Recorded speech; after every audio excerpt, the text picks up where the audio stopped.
Bienvenidos a un nuevo podcast de Teología Fiel. Esperemos que estéis cómodamente sentados al otro lado del micrófono porque hoy tenemos un tema para tomar apuntes.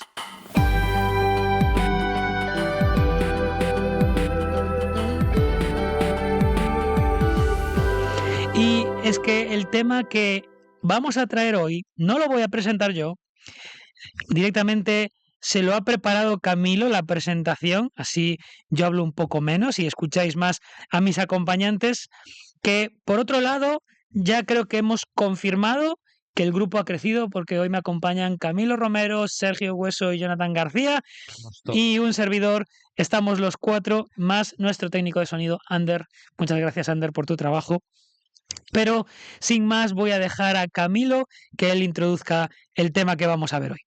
Bueno, yo tengo que pedir perdón porque precisamente habíamos quedado una hora y yo pensé que la reunión era un sitio diferente a la que en realidad fue. Habíamos dicho que la reunión era en una oficina, pero yo me fui a otra oficina. Ese fue su oficina. Yo me fui a otra oficina, llamé a Eliezer y dije yo, Eliezer, ¿dónde estás? Y efectivamente todos sabían que era en esta oficina, no en la que yo estaba. Y es algo que me suele pasar comúnmente. A veces dejo pasar el confirmar algo concreto y cuando llega el día, justo me entero de que era algo totalmente diferente a lo que yo había pensado en mi mente. Y a veces perdemos muchas oportunidades, yo creo, muchos aquellos que tienen el mismo defecto que yo, perdemos muchas oportunidades porque, bueno, en este caso yo pude venir y pude grabar, pero en otros casos el no enfocarnos bien en las cláusulas o los condicionantes que hay en cosas concretas nos hace perder oportunidades grandes. Y el tema de hoy es cristianismo sin cruz. Y precisamente yo creo que va por ahí enfocado. Creo que hay muchas personas que piensan del cristianismo algo que puede satisfacer sus vidas, que puede traer solución a sus problemas, puede un sinfín de cosas. Pero realmente el Señor en Mateo capítulo 16 al final es muy concreto con lo que Él espera de sus discípulos. Y ahí es donde vemos esas cláusulas duras que le da a sus discípulos de que si alguno quiere ir en pos de Él, debe de negarse a sí mismo, tomar la cruz y seguirle. Y aquí Jesús no anda con parábolas, no hace algunos malabares. Aquí es todo lo claro que Él puede ser. Y creo que en esta tarde podemos apuntar a esa claridad que Cristo ha tratado en ese y otros capítulos para que podamos definir quién realmente es discípulo de Jesús y que las personas no como yo tengan claro qué es lo que es ser discípulo de Jesús y así cuando Él venga por su iglesia, que podamos estar seguros de que vamos a estar con Él. Ya que Camilo empezó con una anécdota, voy a continuar yo con otra. Y es que hace poco en la iglesia vinieron dos personas nuevas y cuando terminó la reunión alguien vino a buscarme y me dijo, Eli, hay dos personas con las que tienes que hablar. Tienen una duda importante. Entonces fui a hablar con estas dos personas y la pregunta era, ¿por qué hay una cruz en el púlpito de la iglesia? Y el tema es, claro, mi desconcierto, ¿no? Me pasó un poco cuando Camilo también me planteó el tema cristianismo sin cruz, porque una de las cosas que había en mi mente es, ¿cómo no va a haber una cruz en el cristianismo? Y una de las cosas que yo le decía a estas mujeres es que esa cruz nos recuerda lo que Cristo ha hecho por nosotros, lo que Cristo siendo Dios ha hecho a nuestro favor o ha sufrido en nuestro beneficio aún sin tener por qué. Pero es súper interesante el tema que planteas, Camilo, porque mucha gente entiende, vale, sí, Cristo tuvo que ir a la cruz, pero lo tuvo que ir para que yo no fuera, así que yo ahora soy libre. No lo dicen tanto como a vivir y anchas Castilla, este proverbio que tenemos en España, pero sí como una forma de escurrir su responsabilidad o sus deberes como cristiano, vamos a decirlo así. Entonces, realmente es un tema interesante y un tema que tiene mucha amiga lo que tú hablas, y es que cómo nosotros, como cristianos, am, debemos actuar o debemos responsabilizarnos de tener una vida correcta conforme a la palabra. Pablo lo dice a los filipenses que el Señor se despojó de sí mismo y tomó forma de siervo, y lo que él hace en la cruz es una obra extraordinaria. No llegamos a comprenderla totalmente, pero entendemos que hay una renuncia a la cual el Señor también, como sus seguidores, nos llama a tomar esa renuncia de nuestra propia vida, de nuestro yo. Muere nuestro yo, condenamos a ese yo antiguo y ahora no vivimos para nosotros mismos, sino que vivimos para la gloria de Dios. La cruz puede implicar sufrimiento en la vida por ser cristianos, puede implicar momentos difíciles, debilidades, puede implicar muchas cosas que no nos gustan, pero es aquello a lo que el Señor nos llama a soportar, tal como Él soportó ese sacrificio en la cruz por nosotros. Nosotros también tenemos un llamado a sufrir de alguna manera o a renunciar a aquellos logros, a aquellos deseos. No siempre creo que es el sufrimiento. Vemos que nosotros hoy no sufrimos una persecución donde nos llevan a la cárcel o donde morimos por ser cristianos, pero sí que necesitamos entender que tenemos una renuncia que hacer por Cristo y por seguirle a Él. Y es necesaria ver esa cruz. El cristianismo no viene sin esa cruz, tal como decía Camilo. Esa cruz es necesaria. Una de las cosas que vemos también y con los apóstoles, sobre todo, es como, por ejemplo, Pablo le dice a Timoteo en su segunda carta, en los 2 primeros capítulos, hasta 4 veces, que tiene que sufrir penalidades. Y le dice que recuerde el llamado al que ha sido hecho por medio de Cristo, que recuerde a quién, como Él lo hacía, a quién le ha creído, que recuerde que cualquier soldado que milita sufre penalidades, que recuerde que tenemos que sufrir por la cruz de Cristo y por su iglesia. Entonces, al final, el cristianismo no es sencillo, pero tenemos un Dios, un Cristo que sufrió muchísimo, algo que nosotros no podíamos sufrir, pero aún así Él nos acompaña con nuestra carga, con el sufrimiento, con la debilidad, con aquellas cosas que nosotros tenemos que pasar, pero aún así también tenemos que renunciar a aquellos logros que queremos, a aquellos éxitos que buscamos, porque tal vez no son los que le dan gloria al Padre ni a Cristo, y esos logros son estorbo, y tenemos que renunciar a ellos, a ese yo que busca todas estas cosas. Sí, realmente nos da mucho que pensar. Ya os dije al principio que iba a ser un tema para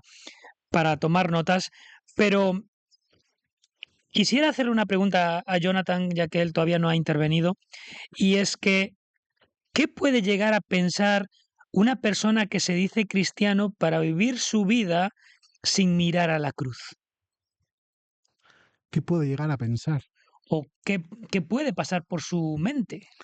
Bueno, em, realmente creo que la respuesta sería o no ha leído la escritura, o bien el ambiente en el que vive le ha influenciado de tal manera que ha olvidado lo más esencial que supongo que ya sabría de la escritura. Yo creo que esta segunda es la más factible, porque creo que todos nosotros, como creyentes, muchas veces hemos recibido la enseñanza en nuestras iglesias más básica, más fundamental y correcta.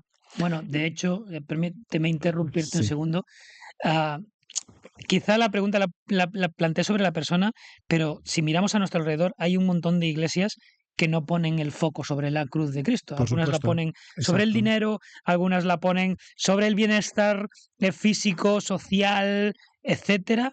Entonces, bueno, realmente gracias por lo que acabas de decir, Jonathan, porque efectivamente muchos de los que piensan de esa manera es porque desde las propias iglesias o desde algunos lugares que se llaman iglesias les han enseñado así.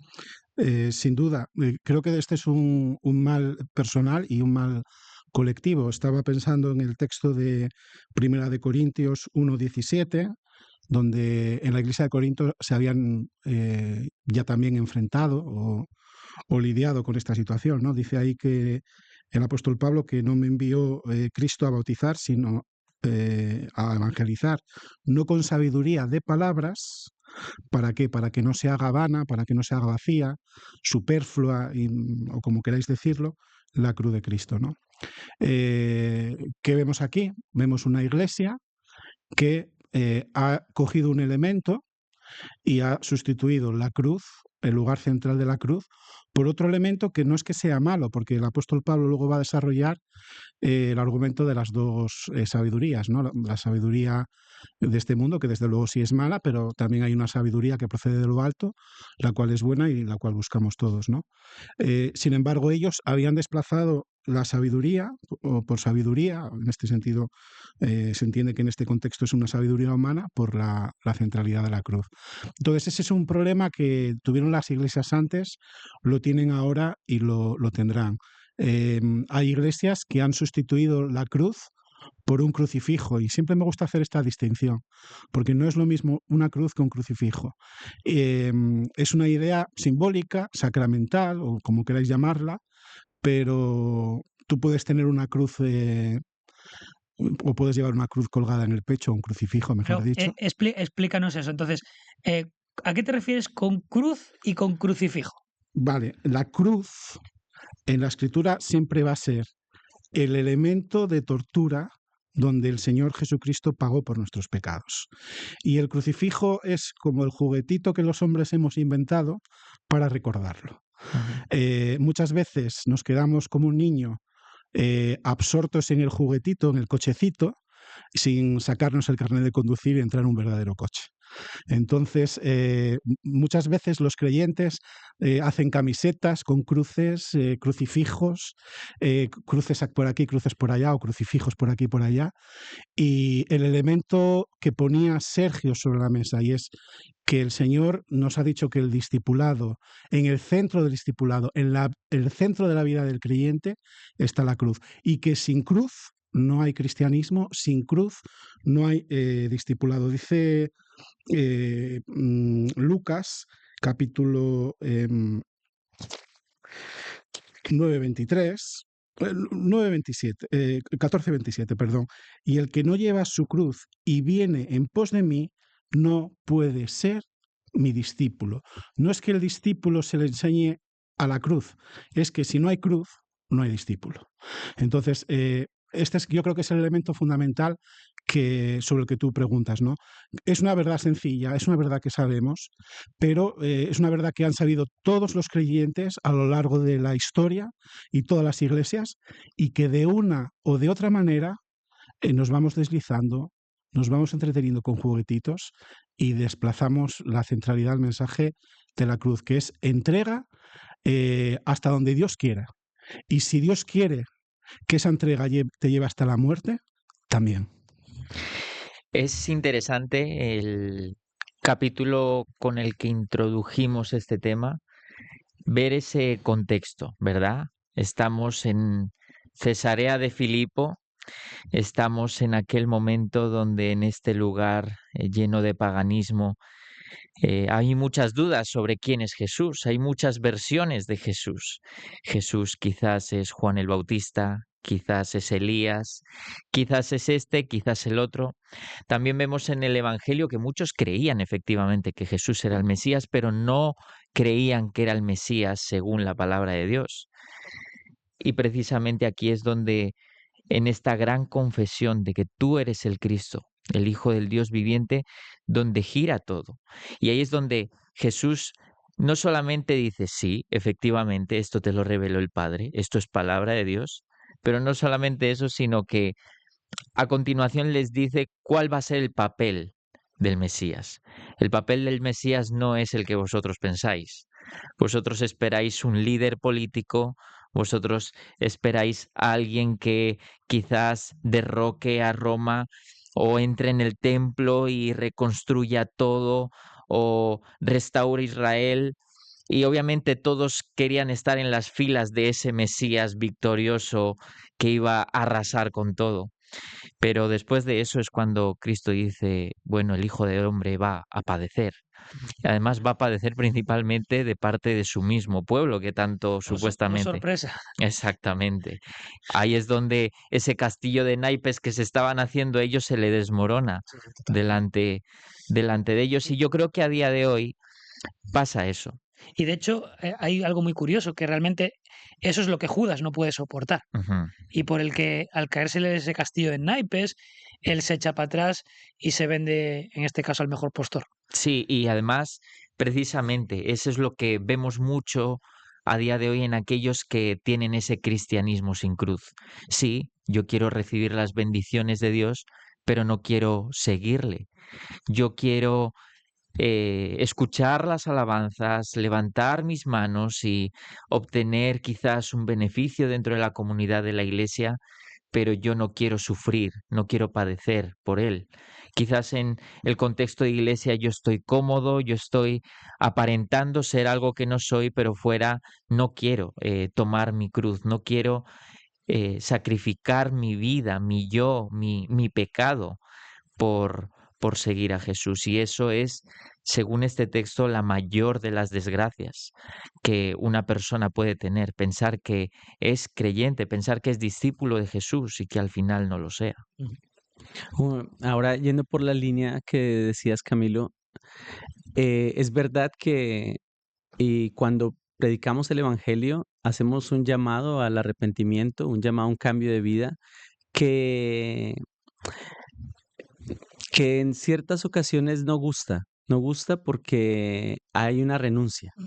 Y en algunos aspectos, iglesias o personas han tratado de decorar el cristianismo de una manera en la que no hay una, mm, una renuncia, donde no hay luchas, donde no hay dificultades, y creo que esto es un engaño. Creo que eh, el cristianismo es algo que por la historia que conocemos se ha notado que trae cargas en todos los aspectos, con nuestras familias, en nuestra vida diaria, con nosotros mismos y con nuestro pecado. Tal como decía Camilo, tenemos que renunciar a nuestro pecado. Y muchas veces esto no agrada esa renuncia. Entonces se ha tratado de decorar con las bendiciones. Hay pasajes como Efesios 1:3 donde se prometen las bendiciones celestiales y todo esto gusta.